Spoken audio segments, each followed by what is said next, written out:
consumo masivo, ¿no es cierto?, estos carbohidratos. Los humanos prácticamente se consumen en nuestra vida diaria, ¿ya? Entonces son moléculas que pertenecen al grupo de los orgánicos, ¿no? Se pueden haber moléculas orgánicas y moléculas inorgánicas. Entonces los carbohidratos corresponden a las moléculas orgánicas, ¿no? Van a ser compuestas principalmente por hidrógeno, carbón y oxígeno. Las proteínas, ¿quién más se ha añadido aquí a las proteínas? ¿Qué elementos químicos se han añadido a las proteínas? Todos, fíjense, es la segunda molécula que estamos llevando y sí o sí tiene hidrógeno, tiene carbono y tiene oxígeno. Las proteínas han sido las primeras. ¿Y qué elemento químico estaba ahí? ¿Qué bioelemento estaba aparte de aminoácidos? Nitrógeno, ¿no? El nitrógeno estaba ahí, ¿no? Esto le daba su característica especial a nuestra proteína. En cambio, esta combinación de hidrógeno, carbón y oxígeno, ¿no? Y estos no son más que los elementos que proporcionan la energía al cuerpo, ¿no? O la energía que necesita el organismo. Entonces, de este tipo de biomoléculas nosotros vamos a obtener lo que es el famoso ATP, ¿ya? Principalmente, ¿no? Porque todas las biomoléculas se degradan con la finalidad de formar ATP. Pero la base principal y la que digamos mucho más directa que se utiliza para formar el ATP son los carbohidratos, ¿ya? Estas comidas son las que contienen almidón, azúcar, como el pan, arroz y cereales, que no todas son dulces, ¿no? Cuando pensamos en carbohidrato puede ser, pues imaginamos todo lo dulce, las manzanas, el pan, etc. Pero hay carbohidratos que no son dulces, ¿no? Pero igual, de igual manera se van a degradar, se van a metabolizar, para que nosotros podamos generar esa glucosa que necesitamos, y la glucosa se va a ir a degradar, puede ser el ácido pirúvico más el ácido de Entonces, miren, proveen más o menos del 50 al 60% del total de las calorías de nuestro organismo.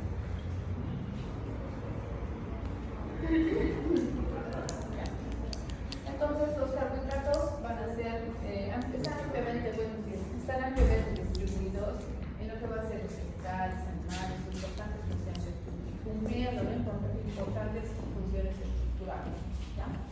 Entonces, sabemos que estos son, ¿qué seres son estos? Las plantitas. Hablando de los seres.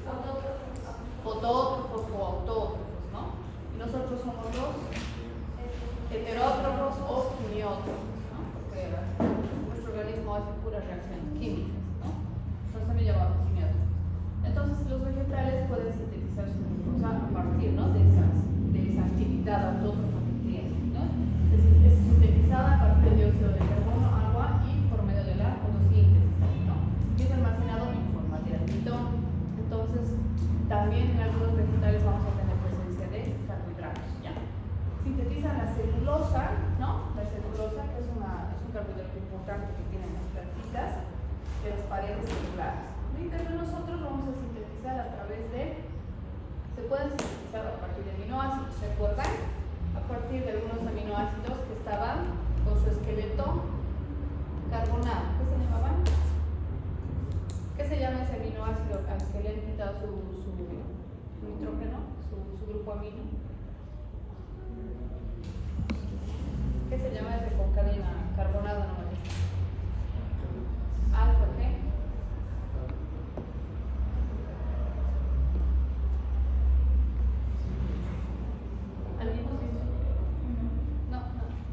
Que no estaba esa alfa, que era, hemos repetido dos veces el metabolismo más hemos repetido.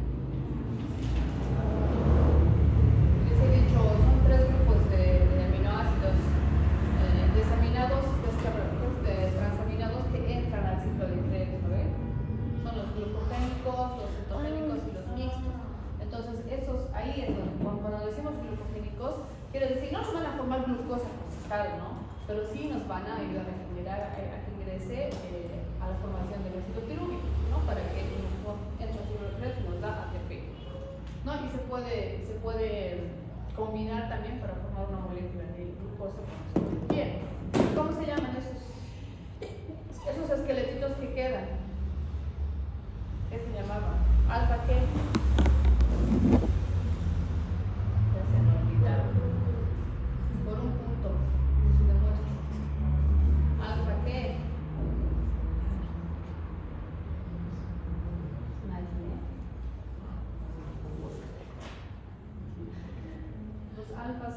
aminoácidos o alfa aminoácidos, ¿no? Porque se denomina así porque en realidad no sabemos la estructura de qué aminoácido era, se ha quedado sin su grupo.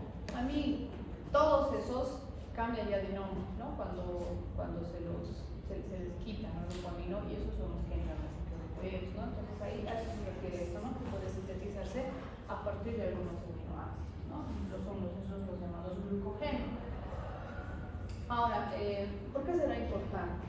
Bueno, cada biomolécula es sumamente importante para nuestro desarrollo normal, ¿no? O mantener la homeostasis en nuestro organismo. Si alguna de esas biomoléculas se desequilibra, se desencadenan las diferentes patologías, ya sean genéticas provocadas, etcétera. Si uno de estos se altera, ya sea en su consumo, ya sea en su degradación, en su metabolismo, en la producción, entonces ahí es donde se previene esa enfermedad, efectivamente. Entonces, como vemos acá, la glucosa es el carbohidrato más importante, ¿no? Casi todo el carbohidrato de la dieta se absorbe hacia el torrente sanguíneo como glucosa, formada mediante la hidrólisis del almidón, los disacáridos de la dieta y otros azúcares que se convierten en glucosa en el hígado. ¿Me pueden cerrar esa cortina? ¿Unas cortinitas, por favor? Están haciendo manchas blancas. Entonces, como les decía, es el alimento, digamos, es importante porque todo el carbohidrato que nosotros consumimos se degrada o se va a metabolizar a glucosa, ¿no? Y esa glucosa que vamos a utilizarla para generar la energía, ¿no? Entonces, es el precursor para la síntesis de todos los otros carbohidratos del cuerpo. Entonces, la glucosa, esos carbohidratos se van a sintetizar a partir de los enlaces, ¿no? En uniones de glucosa. Hay azúcares, los más sencillitos, ¿no? Que van a ir agrupándose para formar diferentes carbohidratos, ¿no? Como el glucógeno, ¿ya? Y este glucógeno va a ser de almacenamiento.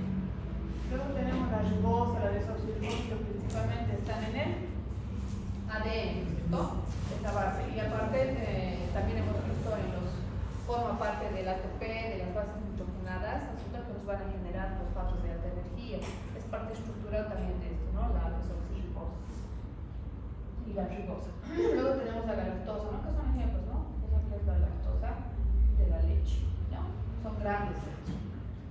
Y en combinación con proteínas como las glucoproteínas, los proteoglucanos, ¿dónde vamos a encontrar esos dos? Están llevando en biología molecular. ¿Dónde vamos a encontrar? ¿En qué lugar encontramos glucoproteínas, proteoglucanos? Entonces, o sea, los carbohidratos están presentes en diferentes formas en nuestro organismo, ¿no? En nuestro organismo.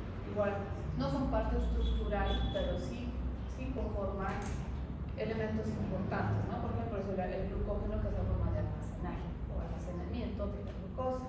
La ribosa, la desoxirribosa es importante, una parte estructural, no es solita, ¿no? Solita la ribosa y la desoxirribosa más en el ADN, sino están en combinación con otras bases nitrogenadas. Lo mismo en la combinación con otras proteínas, por ejemplo, las glucoproteínas, los proteoglucanos. ¿Dónde encontramos? A ver, ¿en qué lugares encontramos? Están llevando en la membrana celular. ¿Qué más?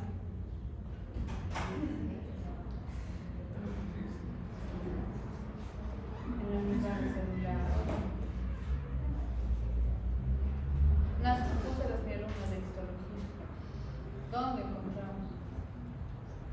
Están llevando en biología molecular, entonces se repite lo de histología, ¿no ve? De las células de los organelos, de la matriz extracelular, ¿no? Entonces ahí forma parte, ¿no? Estructural de esta matriz extracelular, ya que nos permite a nosotros,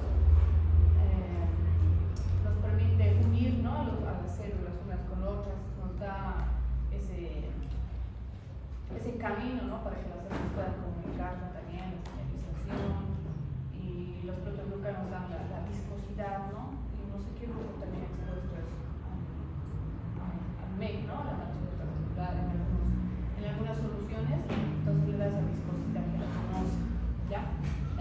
igual, ¿no? Viene así asociado los carbohidratos. Y como les decía, ¿no? En caso de que ocurra un desequilibrio en la homeostasis, entonces vamos a tener, ¿no?, las enfermedades relacionadas con el metabolismo. Estas son unas cuantas, ¿no?, que también existen por alteración en el metabolismo de los carbohidratos. No sé, ahorita no he visto los casos clínicos que si les han cambiado, no les han cambiado, les han cambiado. A ver, me van a decir cuáles son y vamos a buscar una relación, ¿no? Entonces, miren, la diabetes mellitus es la estrella, ¿no? Como les decía el día de ayer, es la estrella de la alteración patológica de los carbohidratos. ¿Ya? Que es la presencia de las concentraciones elevadas de glucosa en la sangre de manera persistente o crónica, ¿no? Y esto va a ir con el transcurso de los años va dañando ciertos órganos. La galactosemia, ¿no?, que es la incapacidad de utilizar el azúcar simple que es la galactosa, ¿no?, lo cual provoca una acumulación de este dentro del organismo, produciendo lesiones al hígado y al sistema nervioso, ¿no?, principalmente de los niños. Y la famosa intolerancia a la lactosa, ¿no?, incapacidad de digerir por completo los azúcares como es la lactosa, ¿no?, de todos los lácteos prácticamente. Y ahí eso es igual, ¿no es cierto?, se ha puesto de moda, podríamos decir, la intolerancia a la lactosa, porque muchos que antes consumían, digamos, leche y ahora resultan intolerantes a la lactosa. ¿Qué pasa? ¿No? Entonces, haciendo ese preámbulo, vamos a tener la estructura de los carbohidratos es bien complicada, ¿ya? Porque estos tienen una presentación, tienen una característica principal de los carbohidratos, es su forma de combinarse, ¿no? Pueden combinarse, pueden cerrarse en anillos, ¿no?, pues se denominan las diferentes proyecciones de la composición de los elementos de los carbohidratos. Pueden estar de forma lineal, así sueltita, ¿no?, o pueden cerrarse, ¿ya? Tienen un sinfín de combinaciones, y estas combinaciones van a cambiar los nombres, así pequeñitos, ¿no? Nos dan otras características, ¿ya? Entonces, aquí hablamos de proyecciones, ¿no?, las de Fisher y las de Howe, ¿ya? La proyección de Fisher nos habla de que se puede estructurar o se puede escribir de manera lineal, y la de Howard, ¿no?, es así clara, ¿no?, o la cerrada. Cuando sucede esto, vamos a tener un alfa y un beta. ¿Por qué? Por la posición de su grupo oxidrilo, que está en las alfas va a estar hacia abajo, ¿no?, y en las betas va a estar hacia arriba. Les decía, no sé si se acuerdan de los isómeros también. Nos quitamos a hablar en la anterior clase de los isómeros. Entonces sucede esto, más sucede aquí en los carbohidratos.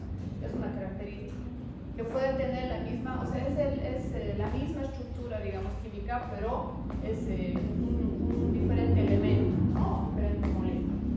Entonces, primero esas dos proyecciones, ¿ya?, que son las que más se representan y nos van a dar una función distinta también, ¿no?, cuando esté ciclada, cerrada, o cuando esté de manera alargada. Y los isómeros, les decía, ¿no?, es una característica de los carbohidratos que es como mirarse al espejo, ¿no? Entonces, miren, este tiene 1, 2, 3, 4 carbonos, ¿no?, y es igual que el 4 carbonos. Solo va a diferir en la posición de su grupo oxidrilo, ¿no?, del primer carbono. Difiere en la posición, ¿ya? Entonces, una se llama D-glucosa y la otra L-glucosa, ¿no?, porque uno va a la derecha y el otro va a la izquierda. Es como si se estuvieran mirando el mismo en el espejo, pero estas tienen diferentes funciones, ¿no? Entonces, si nosotros hacemos si cerramos, ¿no?, si escribimos de manera H2, ¿no?, carbono 6 y oxígeno 6 también, así nos podemos confundir, pero si las alargamos y las escribimos y las dicen la D-glucosa o la L-glucosa, o sea, es la misma glucosa, ¿no es cierto?, pero ha cambiado uno de los grupos oxidrilos. Acá ya vamos a ver la combinación, empieza a aparecer el grupo oxidrilo, ¿no? Entonces este es el grupo oxidrilo. Empieza a aparecer acá en los carbohidratos. Y en base a esto es donde vamos a decir si es su isómero o no es su isómero, cuando lo encontramos hacia la derecha o a la izquierda. Ahora, ¿se acuerdan los enlaces? ¿Qué tipos de enlaces unían a un aminoácido con otro aminoácido?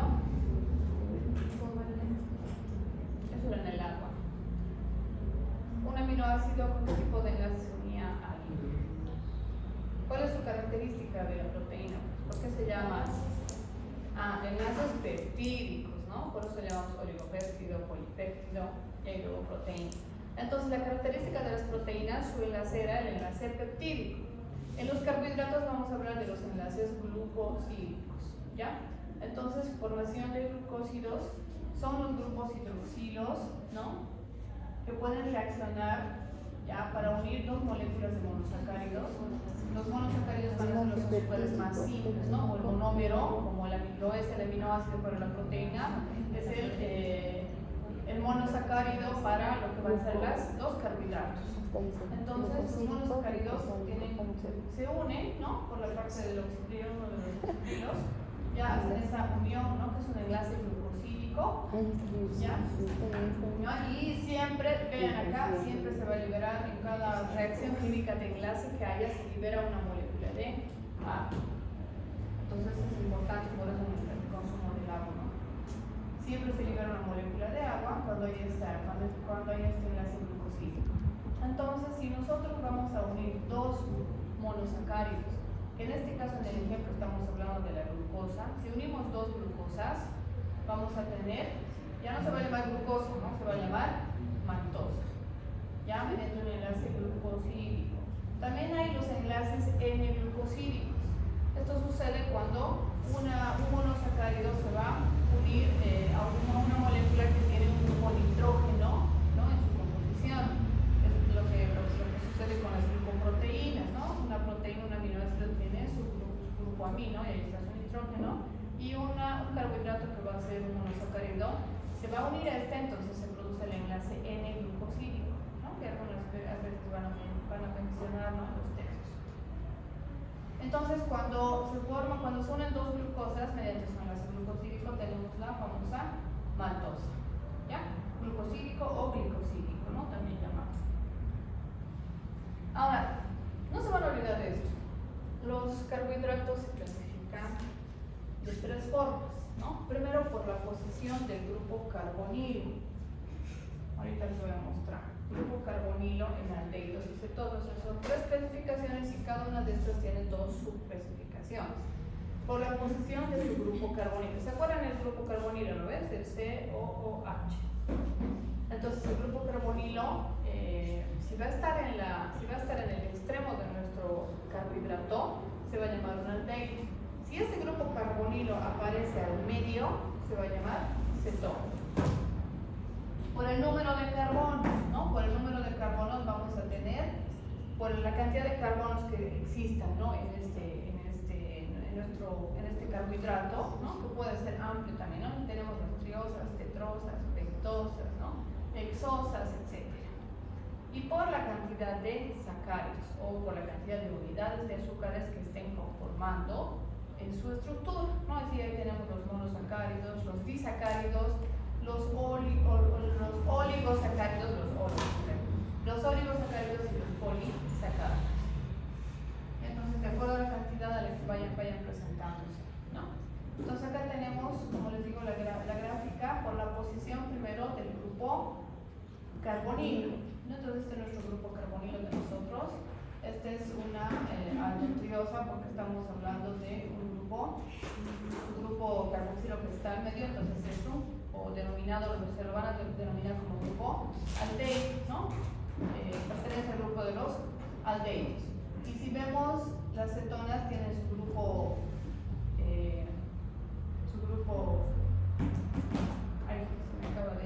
carbonilo, entonces está al centro, ¿no es cierto? Entonces se va a denominar cetona. Y los polialcoholes, bueno, se denominan por la presencia del hidroxilo, ¿no? Pero a nosotros lo que nos interesa es que los carbohidratos son los aldehídos y las cetosas, ¿no? La primera clasificación es por la posición del grupo carbonilo. Y aquí igual, ¿no? Por la posición del grupo funcional, ¿no? Tenemos la aldotriosa, ¿no? Que es el carbohidrato con 3 carbonos y un grupo carbonilo como aldehído que está al extremo, ¿no? Y aquí lo mismo, que su grupo carbonilo va a estar en medio, entonces va a ser una cetona, ¿no?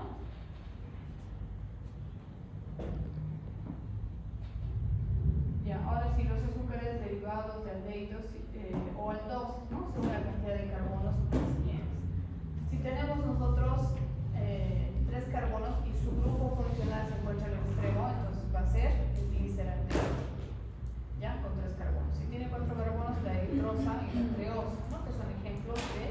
carbohidratos que tienen el grupo funcional al extremo y son aldoses.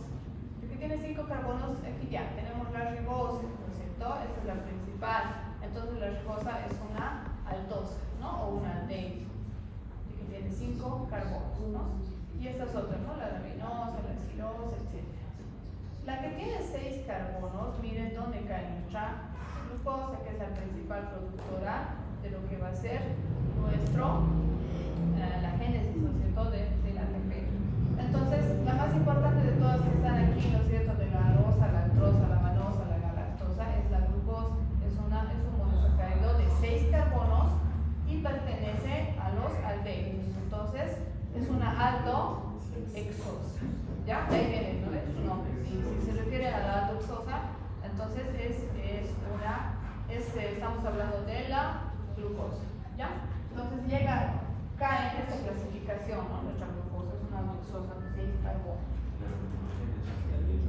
Y los azúcares derivados de cetonas, los que son cetosas, ¿no? Miren, de 3 carbonos igual, ¿no? La dihidroxiacetona, que es el azúcar que está presente en la caña.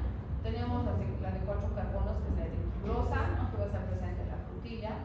Cada alimento tiene una combinación, ¿no? De carbohidratos, hemos dicho, también de algunas proteínas, etc. 5 carbonos tenemos la ribosa, ¿no? Y la celulosa. De 6 carbonos, miren, la de 6 carbonos es la cicosa, la fructosa, que está en la miel, y es la que se parece igual, ¿no es cierto? En este caso, es parecido a la glucosa, solamente van a diferir en la posición del grupo carbonilo, ¿no? Igual tiene 6 carbonos la fructosa, ¿ya? Entonces solamente van a diferir en el grupo carbonilo, ¿no? La fructosa es una cetosa y nuestra glucosa es una aldosa, ¿ya? Y luego tenemos estas carbonas y carbonos que se usan para la elaboración de estos famosos edulcorantes, ¿no? Tenemos en algunas plantas. Entonces les decía, miren, aquí está reducida, ¿no? Su fórmula, ¿ya? Aquí tenemos, según el número de carbonos nomás, ¿no? Si es triosa tiene 3 carbonos, tetrosa